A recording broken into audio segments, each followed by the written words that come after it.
পোশাক শ্রমিকদের জন্য সুখবর, এখন থেকে পোশাক খাতে বাৎসরিক ইনক্রিমেন্ট হবে হচ্ছে 9% করে, যা কার্যকর হবে চলতি মাস থেকে। মালিক শ্রমিক প্রতিনিধিদের সাথে সরকারের বৈঠকে এই সিদ্ধান্ত হয়েছে আজকে। নিম্নতম মজুরি বোর্ডের পরবর্তী ঘোষণা না আসা পর্যন্ত এই সিদ্ধান্ত কার্যকর থাকবে। বেশ কিছুদিন ধরেই পোশাক খাতে বেতন বাড়ানোর দাবি জানিয়ে আসছেন শ্রমিকরা। এ বিষয়ে মালিক শ্রমিক প্রতিনিধিদের নিয়ে লাগাতার বৈঠক করছে শ্রম ও কর্মসংস্থান মন্ত্রণালয়।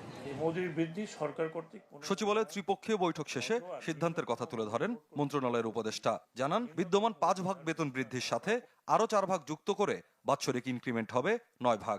বছর শেষের খুশি নগদে হবে বেশি। নগদ পেমেন্টে নির্দিষ্ট ক্যাটাগরির কেনাকাটায় 300 টাকা পর্যন্ত ক্যাশব্যাক। বিদ্যমান শতকরা 5 ভাগ বেতন বৃদ্ধির সাথে আরও শতকরা 4 ভাগ যুক্ত করে সর্বমোট 9 ভাগ বাৎসরিক ইনক্রিমেন্ট বৃদ্ধির সুপারিশ করা হলো। কমিটি কর্তৃক সুপারিশকৃত বাৎসরিক ইনক্রিমেন্ট শতকরা 4 ভাগ বৃদ্ধি 1 ডিসেম্বর 2024 থেকে কার্যকর হবে, যা জানুয়ারি মাসে পদীয় বেতনের সাথে প্রদান করতে হবে। পোশাক শিল্প নিয়ে দেশি বিদেশি ষড়যন্ত্র সম্পর্কে সতর্ক করেন উপদেষ্টা। পার্শ্ববর্তী দেশে একটি পত্রিকা বলেছে, সুরাট টাইমস বলেছে, এখনই সময় এটাকে টেনে নিয়ে আসো। তার মানে এখানে যারা শ্রমিক ভাইয়েরা আছেন, মালিকরা আছেন, তাদেরকে মনে রাখতে হবে যে বাংলাদেশের গার্মেন্টসকে টেনে নিয়ে যাওয়ার জন্য নানা ধরনের ষড়যন্ত্র চলছে, ইন্টারনাল এক্সটার্নাল।